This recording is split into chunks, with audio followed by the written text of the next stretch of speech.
নমস্কার বন্ধুরা, রসবশে বাঙালি with food ব্লগে আপনাদের জানাই স্বাগতম।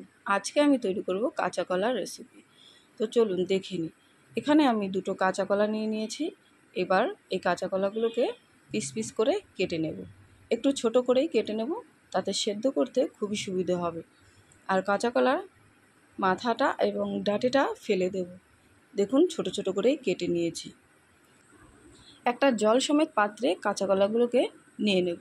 তাতে কি হবে, কাঁচা কলার কষগুলো সব বেরিয়ে যাবে। আবার এর মধ্যে একটু লবণ অ্যাড করে 2 থেকে 3 মিনিট ধরে আমি একটু কচলে নেব। তাহলে কি হবে, কাঁচা কলার যে কষটা এক্সট্রা সেটা বেরিয়ে যাবে আর সেদ্ধ করার সময় একদমই কালো হবে না। তো হয়ে গেছে। আমি যেটার মধ্যে সেদ্ধ করব, যেই পাত্রে, সেই মধ্যে আমি নিয়ে নিচ্ছি। ওই পাত্রেই কাঁচা কলাগুলোকে নিয়ে নিলাম। এবার সেদ্ধ হতে দিয়ে দেবো।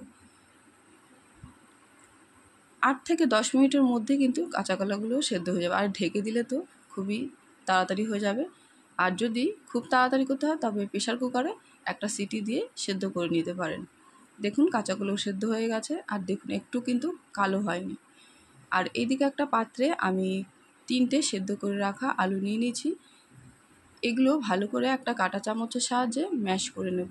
একদমই ভালো করে ম্যাশ করে নিতে হবে, যাতে একটু দানা দানা না থাকে। আলুটা ম্যাশ হয়ে গেছে। এবার এর মধ্যে দিয়ে দেবো কাঁচা কলাগুলো। একইভাবে একই প্রসেসে আমি কাঁচা কলাগুলো ম্যাশ করে নেব। দেখুন কাঁচা কলা আর আলু ম্যাশ করা হয়ে গেছে। আর এইদিকে একটা কড়াইয়ে আমি দিয়ে দিচ্ছি 3টে এলাচ, 3টে লবঙ্গ আর একটু দারচিনি। আর দিয়ে দিলাম হাফ চামচ গোটা জিরে আর গোটা ধনে, একটা শুকনো লঙ্কা দিয়ে ভালো করে শুকনো খোলায় ভেজে নেব। এই গুঁড়ো মশলাটা কাঁচা কলা আলুর মিশ্রণের মধ্যে দিয়ে ডোটা তৈরি করব। আর এই মশলাটা দিলে না দারুণ একটা সুন্দর গন্ধ বেরোয়, খেতেও ভালো লাগে। তো কাঁচা কলা আর আলুর মিশ্রণের মধ্যে দিয়ে দিচ্ছি হলুদ গুঁড়ো, লবণ স্বাদ মতো আর ভেজে রাখা মশলাটা। আর দিয়ে দেবো এখানে 2 থেকে 3 চামচ মতো ময়দা, তবে এটা আমি আস্তে আস্তে দেবো। আমি 1 চামচ দিয়ে মাখতে শুরু করলাম, তারপরে প্রয়োজন পড়লে আমি আবারও দেব। তবে 2 থেকে 3 চামচের বেশি কিন্তু ময়দা অ্যাড করা যাবে না। আর এর মধ্যে এক্সট্রা কাঁচা লঙ্কা যদি ব্যবহার করতে চান তাহলে আপনারা ব্যবহার করতে পারেন। তো দেখুন আমি এখানে আরেক চামচ ময়দা অ্যাড করব। তো ভালো করে মেখে নেব, একদম আটা মাখার মতো ঠিক ডোটা তৈরি করে নেব। দেখুন কত সুন্দর ডোটা তৈরি হয়ে গেছে। এবার হাতে আমি তেল মাখিয়ে নিয়েছি। ভালো করে তেলটা মাখিয়ে নিতে হবে যাতে হাতে না লেগে যায়। এবার ছোট ছোট এরকম গোল বলের আকার দিয়ে একটু চেপে দিয়ে শেপটাকে তৈরি করে নেব। এভাবেই বাদবাকি আমি পুরো কোপ্তাগুলো তৈরি করে নেব। দেখুন কত সুন্দর সবগুলো আমি তৈরি করে নিয়েছি। যদি গোলাটা বা ডোটা তো নরম হয়ে যায় তাহলে আপনারা কিন্তু এইভাবে বল তৈরি করে ফ্রিজে রেখে দিতে পারেন। আধা ঘন্টার মতো রেখে দিলে দেখবেন বলগুলো বেশ শক্ত হয়ে গেছে আর ভাজতে খুবই সুবিধা হবে, ভাঙবেও না। তো একটা কড়াইয়ে বেশ কিছুটা তেল দিয়ে তেলটাকে ভালো করে গরম করে নিতে হবে। নিয়ে এইভাবে কোপ্তাগুলো ভেজে নিতে হবে। আর কোপ্তাগুলো অবশ্যই ডিপ ফ্রাই করতে হবে। আমি কিন্তু এখানে ডিপ ফ্রাই করছি না, তো ভেঙে যাওয়ার ভয় থাকে। তো দেখুন আমি ডিপ করেই ভেজে নিচ্ছি। এভাবে একটু সাইড করে দিয়ে এখানে আমি আরও 3টে কোপ্তা অ্যাড করে দেব। তাহলে খুব কম সময়ের মধ্যেই ভাজাটা হয়ে যাবে। দেখুন কত সুন্দর ভাজা হয়ে গেছে।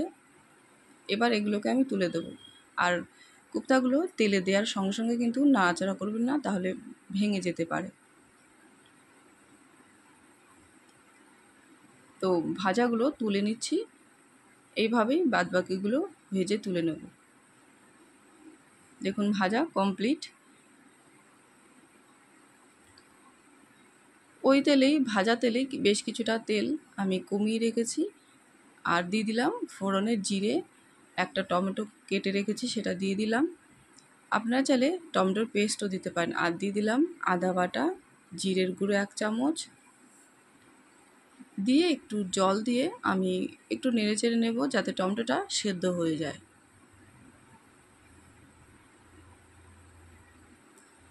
এবার দিয়ে দেবো স্বাদ মতো লবণ আর দিয়ে দেবো হলুদ গুঁড়ো। একদমই অল্প মশলা দিয়ে আজকের এই রেসিপিটা তৈরি করব। খেতে কিন্তু দারুণ হয়। দিয়ে দিচ্ছি লাল লঙ্কার গুঁড়ো 1/2 চামচ আর কাশ্মীরি লঙ্কার গুঁড়ো দেবো 1/2 চামচ। আমি ছোটো চামচেরই 1/2 চামচ করে কিন্তু মশলাপাতিগুলো দিচ্ছি। তো দেখুন মশলাটা কষানো হয়ে গেছে। এবার আমি পর্যাপ্ত পরিমাণ দিয়ে দেবো জল।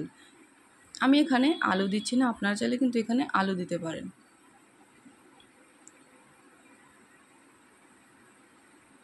তো দেখুন ঝোল আমি দিয়ে দিয়েছি। এবার ফুটে আসলে এর মধ্যে দিয়ে দেবো গরম মশলার গুঁড়ো। গরম মশলার গুঁড়োটা আমি আগে থেকেই দিয়ে দিলাম। কোপ্তা দেওয়ার পর গরম মশলা দিলে কিন্তু নাড়াচাড়া করা যাবে না, কোপ্তাগুলো ভেঙে যাওয়ার ভয় থাকে, সম্ভাবনা থাকে। তাই আগে থেকেই গরম মশলা গুঁড়ো দিয়ে নেড়ে আমি তারপর কোপ্তাগুলো অ্যাড করে দিচ্ছি। তো রেডি। এবার একটু নেড়েচেড়ে দেবো। তো আজকে ভিডিওটা বা আজকের রেসিপিটি যদি ভালো লেগে থাকে অবশ্যই লাইক করবেন, কমেন্টে জানাবেন। আর এই রেসিপিটা অবশ্যই একবার ট্রাই করে দেখবেন, দারুণ হয় খেতে। তো ভিডিওটা এখানে শেষ করছি। সবাই ভালো থাকবেন, সুস্থ থাকবেন। আবারও দেখা হবে নতুন ভিডিও, নতুন রেসিপির সাথে।